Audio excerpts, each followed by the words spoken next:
What's happening, everybody? Welcome to another episode of the Seventh Inning Stretch. Facts First Podcast, Seventh Inning Stretch segment. I am your host and your number one MLB expert and top MLB handicapper in the nation. I am Chase, and our headline sponsor and the company that I am affiliated with, Ghost Picks Against the Spread. So to start off, obviously for everybody that's new here, this is a 100% MLB and baseball podcast. We discuss everything MLB related, to trends, to topics that are going on, to things in the future, things that we think, and we also mix in a little bit of handicapping and MLB betting and wagering and investing. And so for any of you that don't know, I am affiliated and I am a professional handicapper with Ghost Picks Against the Spread. Go to ghostpicksats.com if you are looking for a sports consultant to help you maximize your sports betting and investing. If you are looking for someone that will do the work for you, that puts in the hours, a true sports expert and advisor that will tell you the games to bet in the sport of your choice, the sports that you like to watch and bet on, go to Ghost Picks Against the Spread. You can choose packages from myself. We have 4 other experts there. Jimmy, the main man, the head honcho, Benny, Derek, Jack, any one of those guys. Go over to ghostpicksats.com. Get linked up with a package anywhere from 1 day, a week, a weekend, a month, seasonal per sport, year-long stuff involving every sport, and then some even of our highest rated games that we do that can be bought per play. So make sure you check that out, guys, if you haven't already. ghostpicksats.com. That is our headline sponsor and the sponsor of this program. So let's get started. Facts First Podcast. As always, we have multi-sport podcasts going on each and every week. This is the 7th Inning Stretch. This one is mine. And let's get started. We got some stuff to go over. Won't be a terribly long episode today, but got some cool stuff and some fun stuff that we want to go over. Client request, viewer request. So let's get started. So what's happened since last week, since we talked? I guess the main topic, that have been on everybody's mind all off season. Bryce Harper, Manny Machado, where are they going to end up? I've made my predictions, what I thought. Well, it is official that Manny Machado has signed and come to an agreement with the San Diego Padres. Now, is he an official player yet? No, he still has to go through his physicals. He still has to do all that. So, I thought it was funny when I saw today that shops in and around San Diego and local stores that were already getting pre-orders and trying to get stock and make, people coming in and wanting to prepay to be the first ones to get their hand on a Padres Machado jersey. And the Padres organization and the MLB had to shut that down and say, absolutely not. Cannot take money on this stuff because until he passes these physicals and is medically written off, he can't officially be a part of the organization. Once that happens, millions of dollars will flood in on merchandise for Manny Machado fans that are now going to follow him to the Padres and the fairly loyal fan base that is the Padres. I'm not a huge fan of the franchise. I think that it's one of those just kind of hometown teams that, obviously in San Diego they had the Chargers for a long time, but San Diego's not a sports town. But I have been to Petco Park. Obviously, we know that's one of the most beautiful cities in the world. The weather is probably the best out of any place in the country you could go.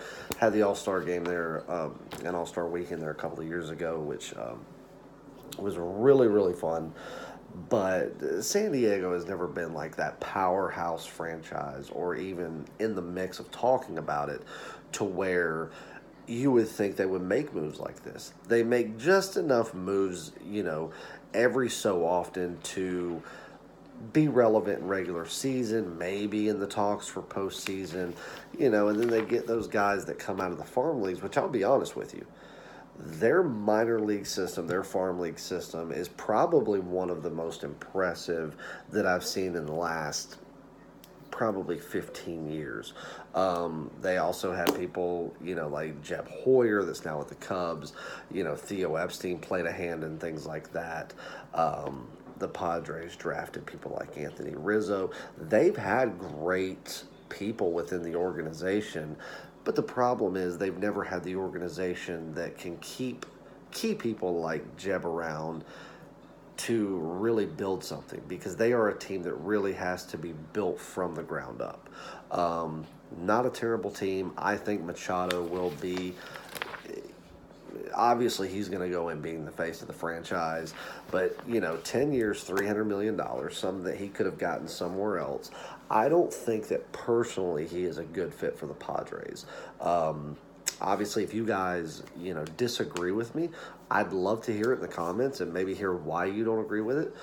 I think that as a player, taking his personality out of it, taking off the field stuff out of it, I think that his style of play will be good for the Padres, but I think that his style of play will also be good for a dozen other teams.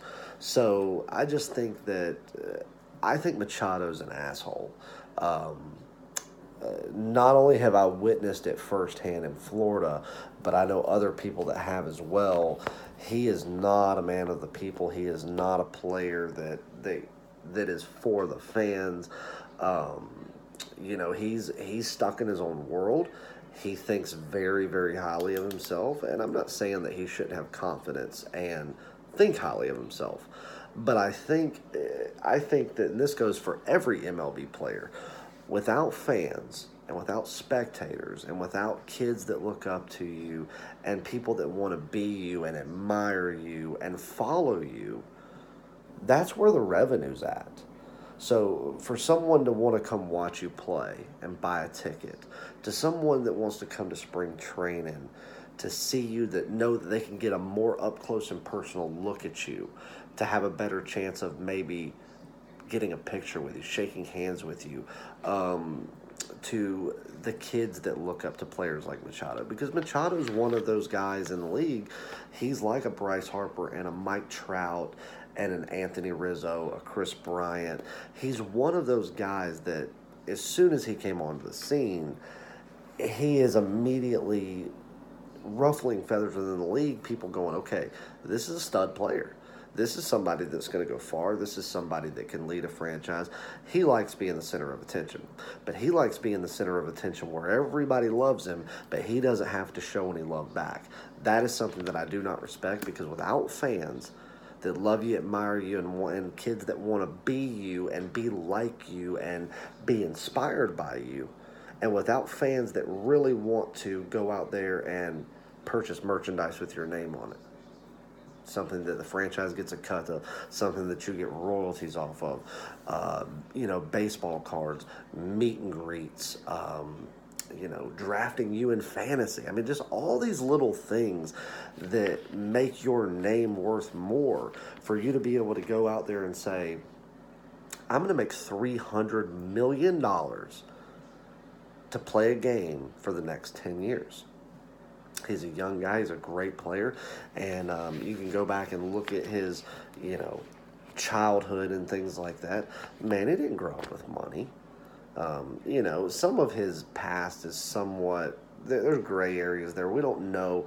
It's not as storied and polarized as other people, like let's say maybe a David Ortiz or someone like that just flat out grew up dirt poor without a pot to piss in. But the thing is, even if you grew up in a median household income, now you're already a millionaire. You're already a top guy. You're already getting paid more than the league average. You're getting paid $300 million for the next 10 years to play a game. And the thing is, some people might lose sight of the game they love when it becomes a job. It's still a game that you love. It's still, as a kid, you said, if any kid that grew up playing baseball knows they have talent for it, what do you want to do? I want to be a big league baseball player. And like that wide-eyed innocence of a child, it's not about the money. That's what you want to do. As a kid, as a 9, 10-year-old kid, when you're asked what you want to do for a living, what does everybody want to say? I want to be a baseball player, a basketball player, a football player, a fireman, a police officer, a doctor, a lawyer, or a fucking ninja. It doesn't matter. It's never about the money. It's about what you love, what you aspire to be, what you are inspired by, what you look up to. And I know I'm kind of going off on a tangent here, but $300 million for 10 years. You're going to get probably possible endorsement deals. You're going to get media deals, whatever else, and you don't have time to shake hands with your fans, sign an autograph, and you're just going to be an asshole. I don't agree with that. I don't support it. I don't condone it. And secondly, I don't think San Diego as an organization, which is kind of like that mom and pop hometown vibe when it comes to baseball. It's not your Yankees. It's not your Red Sox. Even though like the Red Sox feels like that small town team. The Cubs feel like that small town team. Even though it doesn't get bigger market than Yankees, Red Sox, Cubs, you're looking at the Red Sox and the Cubs being like it's like your backyard ball team. You're in some of the most densely populated neighborhoods in the country, and there's a ballpark smack dab in the middle of it, and it's your neighborhood team. But yet, the team, the franchise, the players make you feel just as part of it as they are. Machado doesn't do that, and I see that becoming a problem. So here's a little futures prediction for you. I don't know if somebody wants to create some odds on it somewhere. I don't see Machado being able to fulfill his 10-year contract there. Saying that he stays healthy throughout this, I see that he will end up getting bought out by someone else, specifically for the ability to win a ring and fulfill one position, or the Padres being able to offset him, potentially lose some money, and just having to bite the bullet financially to get the attitude and the off-field persona of who he really is mentally away from the organization. Now, what this does for San Diego is put them in a position to make another big signing. They have the disposable income because they haven't had those big name, big contract guys. Same with the White Sox. Manny should have gone to the White Sox. You're in a city, you're on the south side of Chicago. Nobody cares about your attitude. They don't. They want to go out there. They want to win games. They want to crush teams. And I really like, as much as you guys know, I'm a huge Cubs fan. I mean, die hard. Overly obsessive. I know the ins and outs of this team like I know the ins and outs of my kids. But I got to respect the way that the White Sox are handling this. Their players are like, fucking, they don't want to come here? Okay. Obviously, it's a little bit more intriguing to go to San Diego and play, in the most beautiful weather you could get versus having to start your season in potential snow on the south side of Chicago, being on a beach versus being in an inner city. Yeah, I get it. I get it for someone, who's played the last years in Baltimore. Another, it's a upper mid-Atlantic team that, weather's not the greatest. It's certainly not San Diego, but I just think that was the best fit for him. Chicago had the disposable income. I think Chicago has a little bit more of the drive, the want to, and the will to do it now to really finish off this building process and spend the next 3 to 5 years growing as an organization with the people that they have. Their farm league is actually fairly impressive. To go out there and be a true contender. They're playing in the worst conference, in the worst division in baseball. And so for them to go out there and win the division is nothing. I mean, it would be nothing. You have one team that you really have to compete against, and that's Cleveland, who last year proved that they were the most overrated team in baseball. I give it 3 years. I see the White Sox really showing that they are the superior team because of the true building within the farm league and going out there and not just going after big names. They were in the perfect position to sign him. That's where he should have gone. I don't see him fulfilling this 10-year contract. I give it 5 years tops. Probably not even a full 5 years. I see maybe making it 4 years, and before the trade deadline of that 5th year, Machado being gone. He'll probably come back east unless he ends up back with the Dodgers organization. That's just my take. So Manny Machado, San Diego Padre, Bryce Harper still unsigned. I still think he will sign with Philly. As I've said 100 different times, he would be stupid not to. Second team best for him would be the San Francisco Giants. We'll see what happens there. One thing that I think that for him, I think that he may be looking for some sort of comfort that he hasn't had on the East Coast. Kid, born and raised in Vegas, making over $300 million in 10 years, endorsement deals, advertising deals. The list goes on. We're talking the potential to make upwards of $1 billion in 10 years for Bryce Harper. So you think of the long baseball seasons and the few days off that you actually get in between home games. It would be nothing for him to take a private jet and a 35-minute flight back home to Vegas just to spend a day with his family and kind of regroup mentally. And we're looking at a fan base that is a little bit more forgiving in San Francisco, but just as passionate. Philly is a great sports town. I think that San Francisco will always have the leg up on building championship caliber teams, but Philly wants it. And I think that Bryce is that first piece of maybe three pieces to go out there and win a championship, or at least be competitive enough to get there. Obviously, to go out there and win the NL East is not going to be a huge stretch for them with Bryce. I don't think the Nationals really have a shot. The Braves are still going to be the team to beat. Just like last year, third week into the season, I predicted the sleeper team would be the Braves. The Braves would win the East, and the Nationals would not even make postseason when everybody had the Nationals to not only win the East, they had them to win the National League outright, and some people even had them to win the World Series. I just don't believe in the team. I don't believe in the franchise. I didn't believe, in them with Harper. I'm certainly not going to believe in them without him. So we'll see what happens there. But outside looking in, someone that knows this sport very well, Bryce needs to make a decision and make it now. The Nationals have already pulled their $300 million offer off the table, said that they will not offer that. And now that Machado's been signed, and there's no hiccups there, he waits it out too much longer. There's going to be teams that are like, you know what? Maybe we didn't think you were worth $300 million, but we wanted you. We were willing to spend it. It's a give and take situation. We're just gonna back off and not do anything, and then maybe you come to us and go, okay, well, I'll be like, I'll tell you what, we'll give you $250. We don't necessarily think you're worth it. You're pussyfooting around everywhere. It's not that difficult a decision. There's no way that Bryce is up all day and all night right now thinking of, oh my God, where should I be? Bryce knows in his head he's a good enough ball player, and he's been in the league long enough to know where he should go as a player. And he's also smart enough to know where he wants to go. Bryce is also one of the most polarized players in the game, where he could probably walk to a franchise who has not made an offer and say, hey, what would you offer me? Because I want to play here. Bryce knows where he wants to be. Bryce knows where he should be. He knows the decision should already be made. It's almost like they're holding it out just for the media. So, Bryce, make a decision, dude, because at this point, I'm really sick of worrying about it. It's not really even intriguing to me anymore. Bryce needs to end up in Philadelphia. If he makes the decision to not go to Philadelphia, he should end up in San Francisco. Those are the best fits for him as a player. Screw the money. So we'll see what happens. I have a feeling that he will make a decision before this time next week. So hopefully, episode 3, we'll be able to talk about that.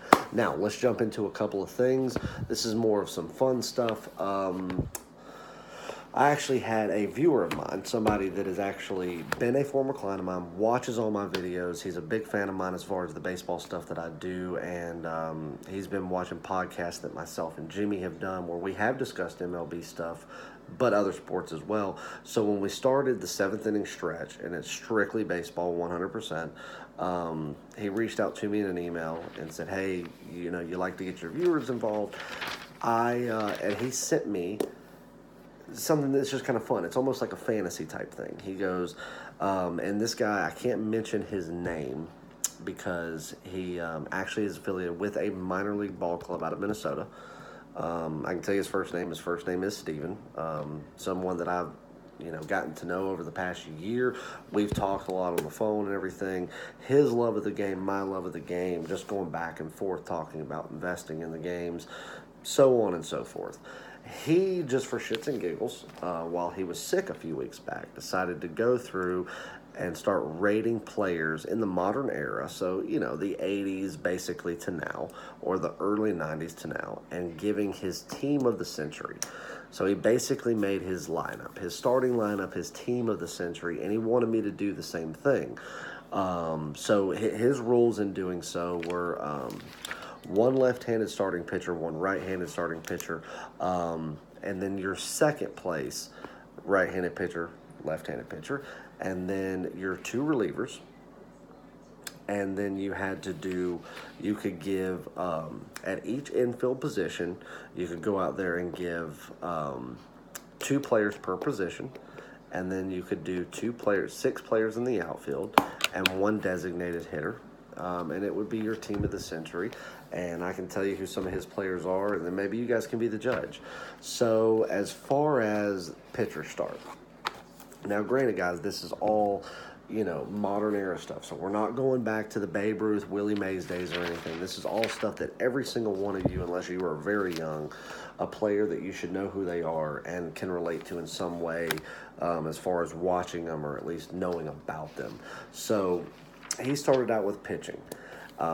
His number one overall pitcher is Roy Halladay, or Halladay, however you want to pronounce it, which actually really surprised me.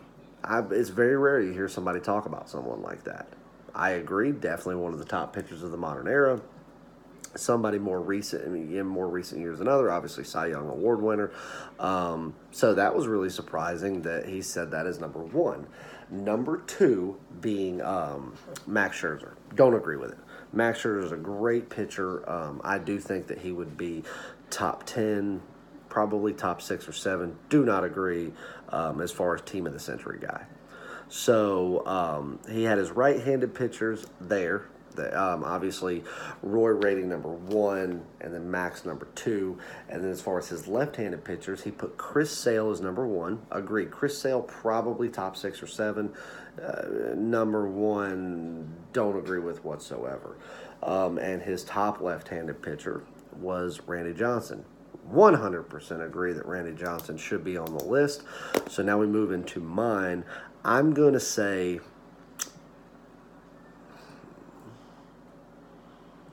I'm going to pull up my whole list here because this is something that I teetered back and forth with for the past 2 days while I've actually just gone over it in my free time.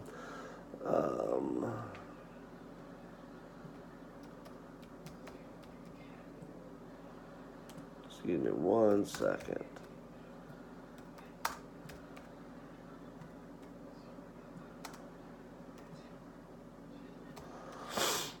So, past couple of days I've gone through free time, just kind of sitting there as I'm going over games, need to kind of take my mind off something. I'm sitting there and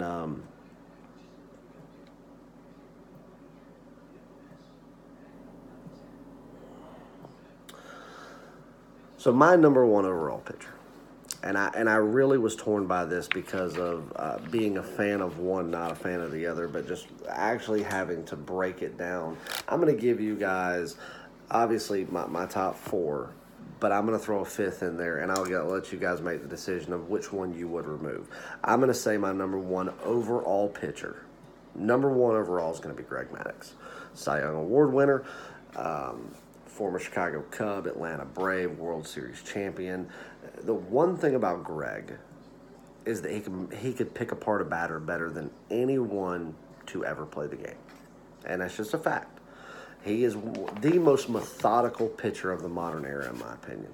Second to that, Clayton Kershaw's on my list. Not a fan of Clayton, personally. But Clayton, as far as stamina goes, obviously the Cy Young Award winner, his overall ERA as, I'd say in the modern era, he has one of the best. You talk about somebody that's pitched 100 games. Take any pitcher that has started 100 games. He has the best. He has the flat-out best ERA. That goes for left hand or right hand. He is a left-handed pitcher. I'm going to have to say that Clayton is right up there with Greg. As a fan, as someone that I think just reads batters better, I'm going to say Greg number 1, Clayton number 2. Randy Johnson definitely in there as far as, another left-handed pitcher. fantastic. The mullet, man. I would say that he's probably one of the most intimidating pitchers of the modern era. I mean, Randy was unbelievable. Five-time Cy Young Award winner, unbelievable. So definitely on the list. And then I'm going to say that Justin Verlander's got to be on my list. Justin Verlander, right-handed pitcher, 200 plus wins. He's a fourth overall in postseason wins as a modern era starting pitcher. Justin is by far one of the best that I've ever seen. Whether it be with Detroit, Houston, Justin is definitely a Hall of Famer and definitely someone that for years and years and years to come, pitchers will strive to be like Justin Verlander. When we talk about getting into relief pitchers, I'm going to have to go with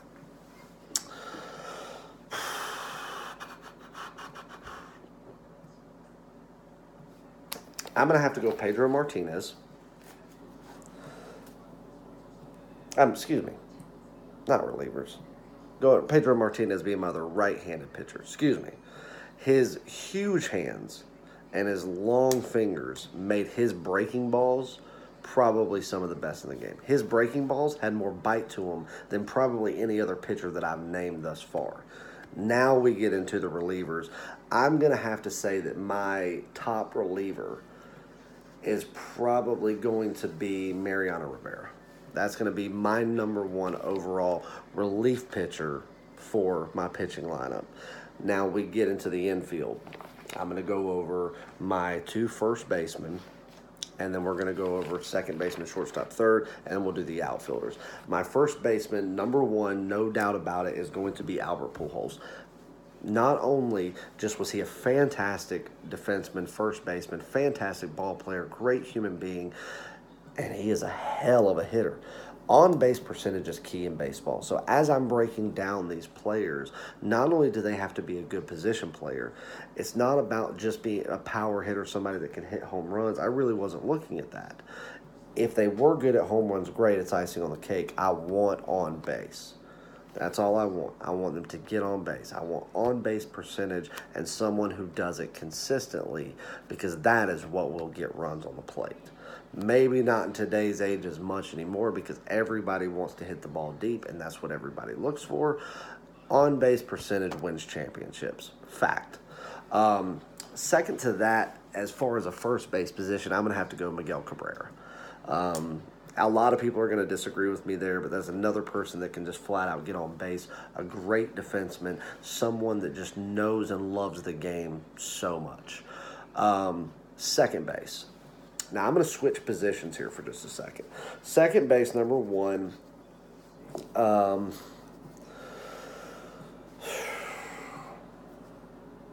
See, this is tough for me because I'm gonna switch someone's primary position and move them to another position.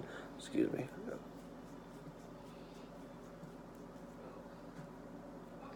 I'm going to go second baseman. I'm going to have to say Ben Zobrist. Ben Zobrist is a fantastic second baseman, a great defenseman, someone, again, a veteran in the game that knows the game so well, and a hell of an on-base percentage person. I mean, absolute veteran and almost immortal when it comes to getting on base at the consistent rate that he does. Second to that, going into the second base realm, I'm going to go to a current player. I'm going to go Jose Altuve, somebody that has really, really impressed me with what he's been able to do with the Astros organization. Again, a great hitter, great defenseman, an electric player, and somebody that I would definitely put there top of my list. Now we go into my position that I played growing up, the position that I know very well, and we're going to go to shortstop. I'm going to have to put number one, Derek Jeter. Obviously, you guys know why. Derek Jeter, greatest shortstop of all time. But then I'm going to throw, which is a typical second baseman, into the shortstop position because he can play it just as well, and he plays it just as often. And that's Javier Baez, which is the most electric player in baseball right now. He can not only He is just electrifying. He is magnetic. The best defensive player in baseball right now, and one of the best that I've ever seen. I have never enjoyed watching a baseball player as much as I do Javier Baez. He brings the old school feel back. He brings the true game back. He's nostalgic to watch, and he's a newbie. So Javier Baez is up there. Third base. Much as I hate him, or at least hated him when he was a player, A-Rod. I think I like A-Rod a lot more now that he is not a player, and that he's doing just media stuff, but he's still a part of the Yankees organization. I got to give credit where credit's due. One of the best third basemen to ever play the game. It was great at the plate, over 3,000 hits. Not good in postseason, but hey, you got to have a good regular season to get to the postseason. And I think with people that I put in this lineup, they can carry the weight if he's not that great in the postseason. Then I'm going to go with Adrian Beltre, another 3,000 hit guy, a fantastic third baseman, somebody that is consistent on base, just like Alex was, and a fantastic third baseman overall, and just a fantastic baseball player. So there's my infield. Let's do a quick run through the outfield. I'm going to go Mike Trout, because he is probably the best player in baseball right now. Ken Griffey Jr., I'm going to throw in there. Obviously, the kid, that's who I grew up idolizing. Javier Baez is my new King Griffey, but absolutely, Mike Trout's in there. King Griffey Jr. is in there. I'm going to go Manny Ramirez has got to be in there. I got to go with my buddy JBJ, Jackie Bradley Jr., fantastic outfielder. Somebody that I know personally, played ball growing up with in some AAU leagues, and even into the college days where we were both looked at by the same people and going to training camps and stuff together. So I'm going to have to throw JBJ in there. Everybody is going to want to throw rocks at me for this one. I'm going to have to say Jason Hayward. Not looking at what he's done the past 2 or 3 years, what he's done as a career whole, and somebody that when worried about the position play, it doesn't get much better than a Golden Glover like that. So I'm going to have to definitely throw Jason Hayward in there, and more of the Cardinals day Jason Hayward and the Braves day Jason Hayward than today's Chicago Cubs Jason Hayward. And I might have to throw Bryce Harper in there. I don't like it. I want to throw Barry Bonds in there instead of Bryce. I just don't have a lot of respect for the asterisk that's beside his name with all the PEDs and stuff. So because of that, Bryce takes the spot. Now let's jump into some other stuff. Let's go into some Cubs news, because we just brought up Ben Zobrist. Let's do some spring training stuff, everything that I've seen thus far for the players that have reported and the small things that have gone on. No actual spring training games have happened yet. There should have been a game today, I believe, between the A's and the Mariners. I think it got postponed.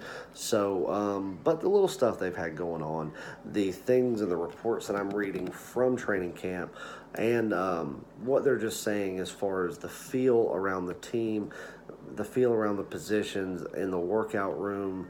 My top 3 teams thus far, week 1 spring training, that best vibes. The teams to look out for spring training for best vibes, and really have the probably the most optimistic outlook on what the season's going to bring.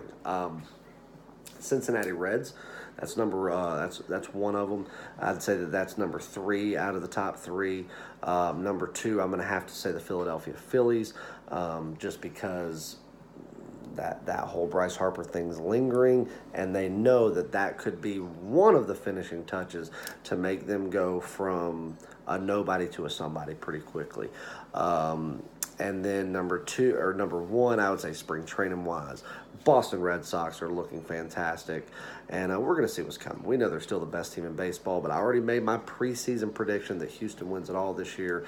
Obviously, I'll do like I always do, third week in, either the end of the second week, middle to the end of the third week of the regular season, I will make my official predictions for each division, for the pennant, and for the World Series as who I think wins it all. But preseason, I'm going with the Houston Astros, because they just They flat out get on base better than anybody, and there's no holes within that batting rotation. Um, Another thing that I want to talk about is a little report that I read on the Cubs, and we'll get into some Ben Zobrist talk. Is that there's a lot of professional reporters, people within the or in the MLB organization, that think that the Cubs are going to go below 500 this year. People have asked Joe Madden about it. Madden, gives his answers, going, listen, they can believe what they want to believe. Obviously, they were. They let people down last year, and they did not meet expectation last year. They started off the season great, and you had such improvements in hitting for people that needed those improvements, like Javier Baez, that was going out there and leading the National League in home runs and RBIs for a good portion of the season, and they just didn't finish out what they should have. Making wild card was obviously a letdown, because they needed to make the postseason without wild card. But then losing to the Colorado Rockies to not even get your postseason bid, heartbreaking, definitely a letdown, did not meet expectations. But the players are laughing at it, and I have to too. There's no reason besides other than the fact that they had a letdown last year, and it was a little bit surprising that anyone could look at the talent that's on this team and how well it's managed and put together and how they let the players really run their position, how you could think that this is not an above 500 team. And I'm not saying that as a fan. I'm sitting there, I hate the White Sox, and I'm giving credit to what they're doing in the minor leagues and in their rebuilding process. As someone that knows the sport outside looking in, you're a fucking fool to think that this team is not an above 500 team. But we'll see what happens. Joe Madden's laughed it off. The players think it's hilarious. So we'll see what happens. Ben Zobrist, not at spring training. Nobody really knows why. They did say that it is an excused absence, but really the only person that he's having contact with right now is Theo Epstein. He's not really in contact with Joe Madden. He has not been in contact with a lot of any of the other players. I do think David Ross had a conversation with him, but of course, it's former teammate. Somebody that they know each other very well. We'll have to see what happened there. His wife is a recording artist. She goes on tour and stuff. They have kids. He's probably one of the most unbelievable human beings you'd ever meet. Very, very religious, very respectable. But it's odd for him not to be there. So there's a concern there of what's going on. Pray for him and his family. Hope everything is okay, and that it's nothing to do with that. I'm hoping that it's something just much more petty than that he just needed to wait a week or so. The issue I have with that is there's no announcement as to if he's coming to spring training, when he's coming to spring training, and what is down the road for the start of the season, which is just over a month away. So, we'll have to wait and see what happens there. I would hate, I know that the end of his career is coming sooner than I definitely want it to, but as someone that really, really started falling in love with the way Ben Zobrist plays ball in the simplistic old school way that he does when he came to the Cubs, that's me. Him going back to the KC days and all that stuff. I always knew Ben was a good player. I always knew, followed him and knew what was going on. But I really fell in love with his style of play when I started watching him as a fan for the team that I love. So knowing that he'll probably finish out his career in Chicago, the thought of his career ending, anytime immediately would be devastating for me as a fan and devastating to the game. So hopefully it's nothing like that. We'll keep an eye on that and let you know. Other than that, let's go on a little rant. Anybody watches MLB Network? The MLB Now show. I was watching it today, and they were discussing. They had former managers on there and everything, and excuse me. They were discussing the Bryce, Harper situation. And they got into Manny Machado, and then they got into bringing up length of game again and what they think they can do to improve baseball. Now, Joe Girardi was on there talking about some stuff, whatever he wants to say, nobody gives a shit. But Dan O'Dowd what a piece of shit this guy is. He's a fucking moron. If anybody doesn't know who Dan O'Dowd is, he was the former general manager of the Colorado Rockies. I think he was there till like 2000. Hold on, let's look. I'll give you some information. We'll look it up right here on the phone. Okay, September 20th, 1999 to October 8th, 2014. He was the general manager of the Colorado Rockies. I think before that, I know he worked with the Orioles. I think he worked with the Indians too. He doesn't know shit about baseball. He's a front office guy that knows how to put people in place. Sure, he knows the game better than the average person. I'd bet the money that I make over the next year that I know more about the game than he does. He's just a numbers guy. He is just flat out numbers guy that wants to put asses in seats for his own benefit. He doesn't care about the game. He doesn't care about preserving the game in its history and still making it the greatest and most pure game in the world. This is what he actually said. This is going to start my rant because I'd like to slap the immortal shit out of him for this. Everybody talks about the length of the game, what they can do to speed the game up to make people want to do it more, which I don't agree with. I've already said that 1,000 times. You want the game to slow down, go fuck yourself and don't watch. Or speed up, go fuck yourself, don't watch it.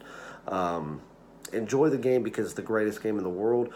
Or just go watch the NBA and watch a bunch of fucking morons run around in circles thinking they're the greatest thing ever when they don't prove to be the greatest at anything because they do it undefended. Anyway, that's a rant for another day. Go check out my free video on YouTube and at ghostpicksats.com if you want an NBA rant later. He said that hand signals and signs, which you guys see, everything's that your managers do, that your pitching coaches will do, that your infielding coaches will do, your base coaches will do.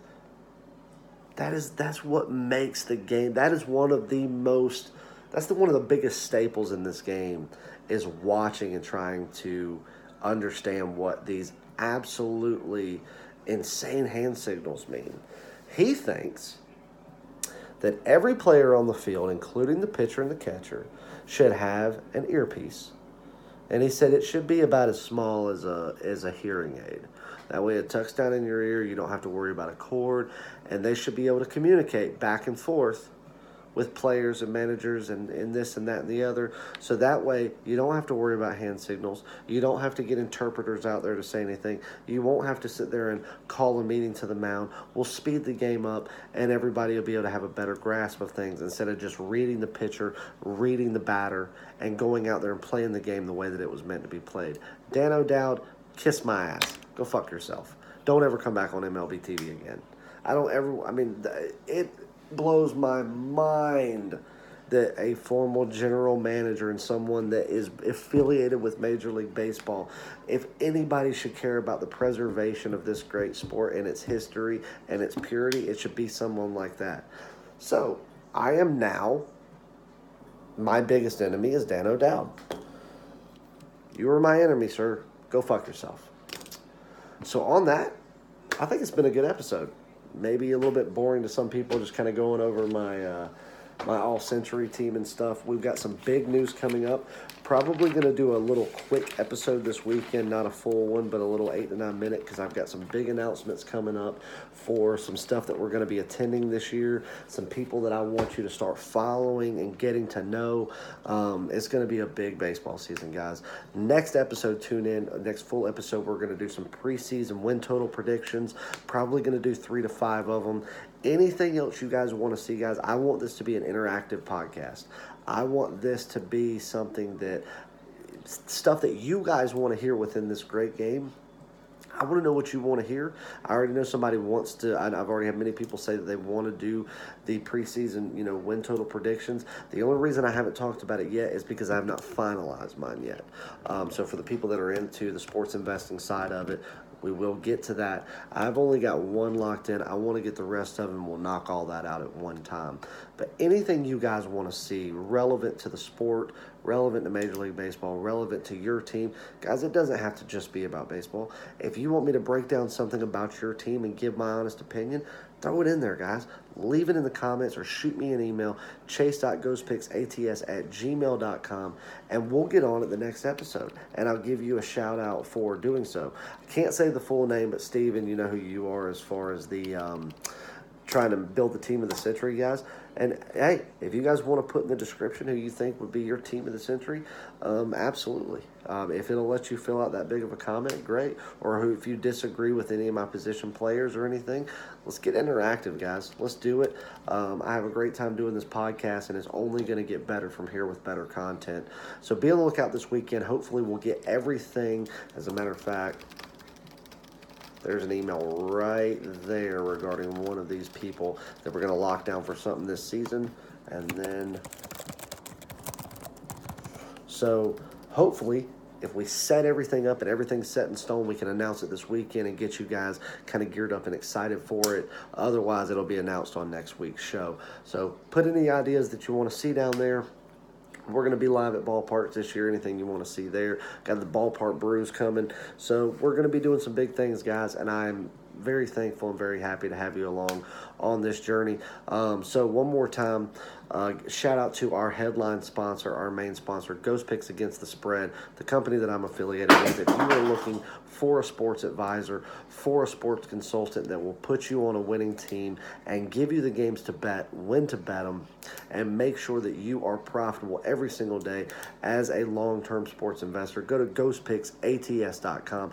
Get linked up with anything from a day package to a year package involving myself, Chase, Derek, Jimmy, Benny, or Jack.